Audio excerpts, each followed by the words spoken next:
Hello students, आज का हमारा टॉपिक है dependence of rate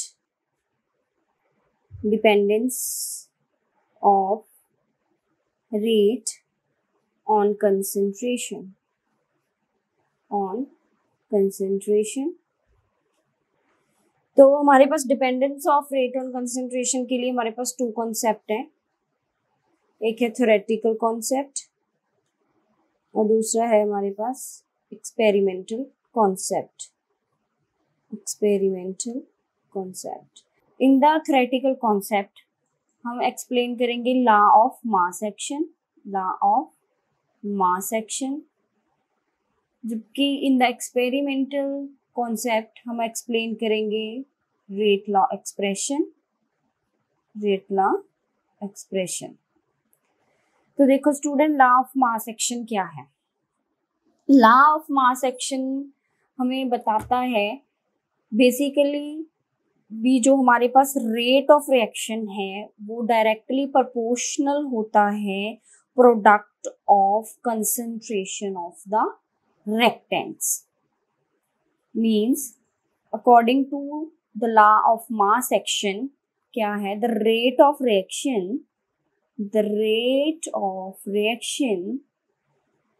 directly proportional to the product of concentration of reactants।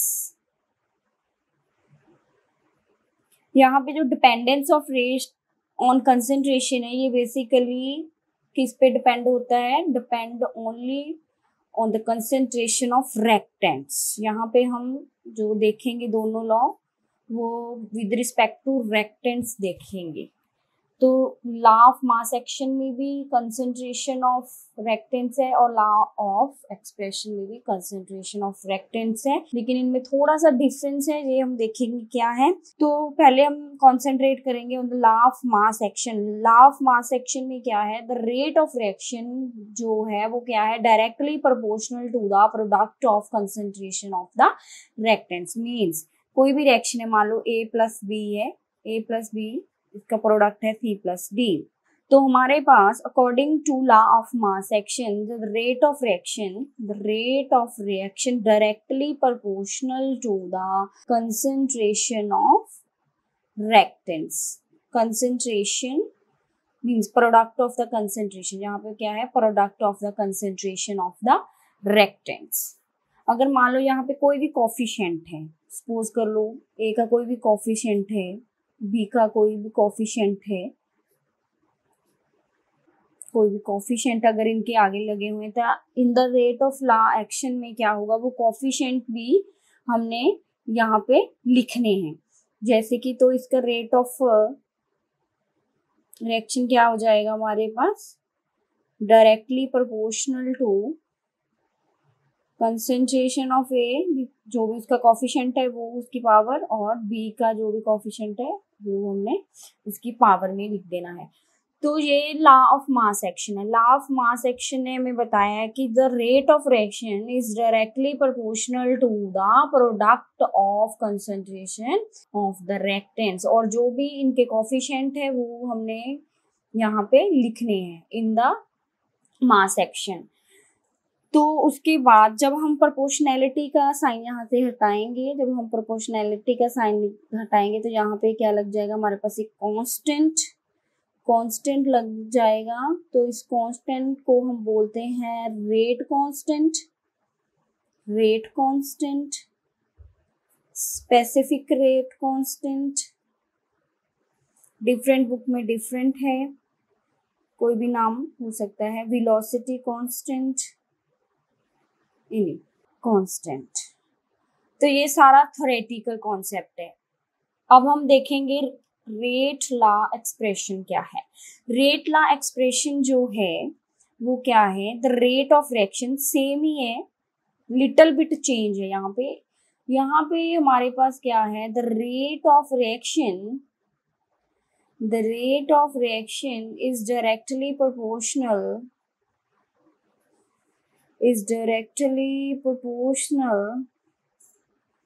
to the products of concentration of reactants and their actual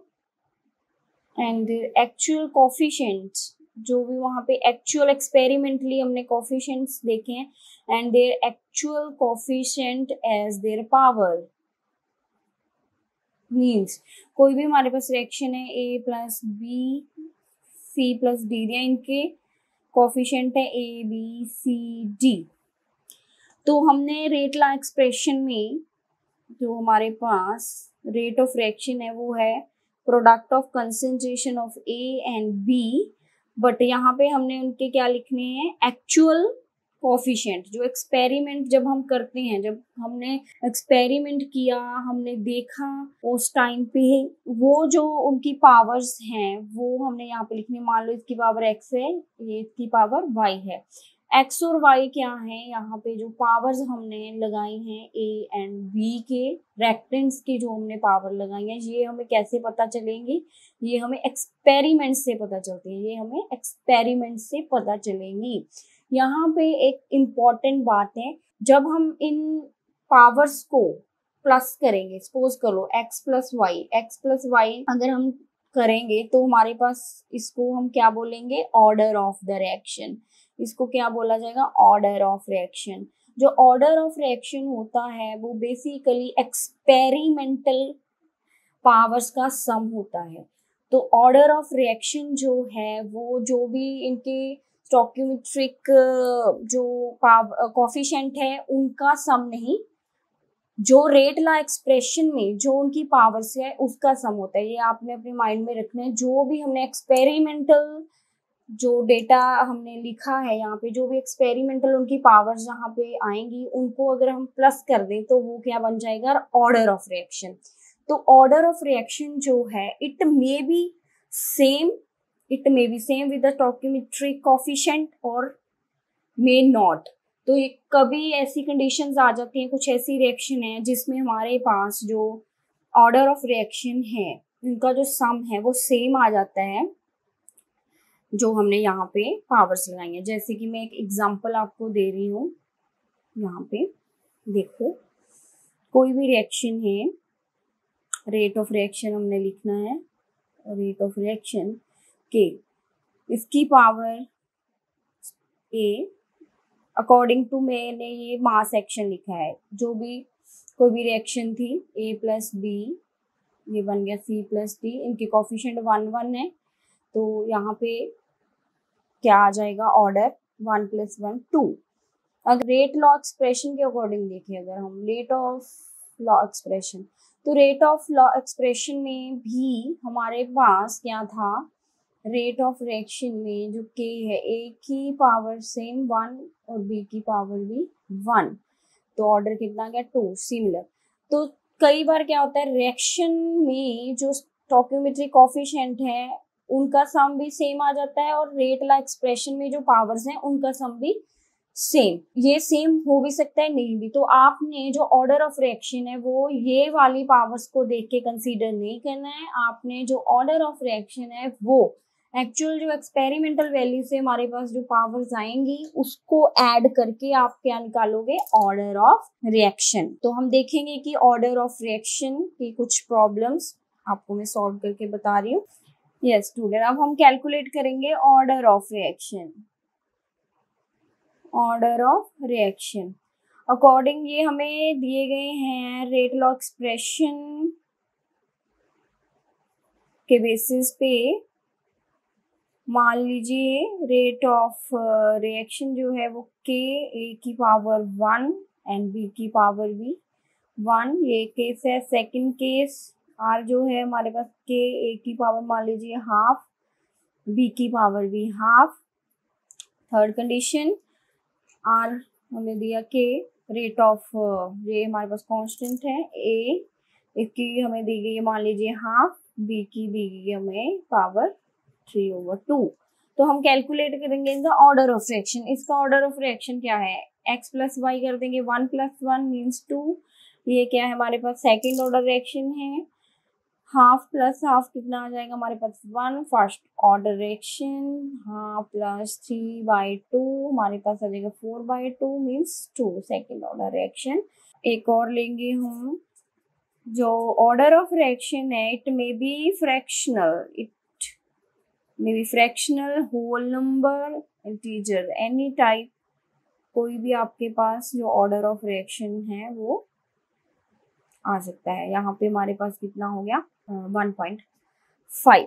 तो हमारे पास जो order of reaction है ये fractions में भी हमारे पास आ सकता है स्टूडेंट्स। तो ऐसे आप जो है रेटला एक्सप्रेशन से ऑर्डर ऑफ रिएक्शन निकाल सकते हो। ऑर्डर ऑफ रिएक्शन जो है, ऑर्डर ऑफ रिएक्शन ये 0 भी हो सकता है, 1 2 3 और in the form of fractions. तो अब हम देखेंगे जो रेट कांस्टेंट है दैट इज के। जो रेट कांस्टेंट है के, उसकी डेफिनेशन क्या है? समटाइम पेपर में आ जाती है उसकी डेफिनेशन, तो आप उसको कैसे लिखोगे डेफिनेशन को? सपोज कर लो रेट ऑफ रिएक्शन जो है वो डिपेंड करता है on the product of concentration of reactants. अगर हम यहाँ पे इनकी कंसंट्रेशन ले ले 1 मोलर कंसंट्रेशन, अगर हम इनकी ले लें दोनों की ए एंड बी की, मान लो A and B, A is equal to B और इनकी हम कंसंट्रेशन ले लें 1, तो हमारे पास the rate of reaction is equal to rate constant. So the rate constant क्या है? The rate of reaction is rate constant when we take concentration of A and B, means concentration of reactant as unity means 1, अगर हम A and B की concentration 1 ले ले तो हमारे पास द रेट कांस्टेंट किसके इक्वल हो जाएगा? The rate of reaction. तो ये थी हमारे पास डेफिनेशन ऑफ रेट कांस्टेंट, ये था order of reaction.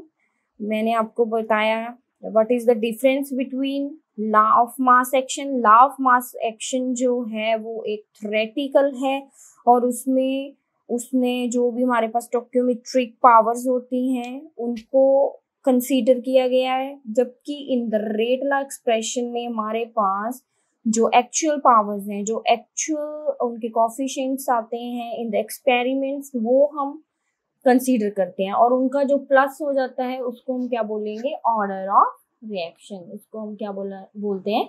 Order of reaction. Thank you.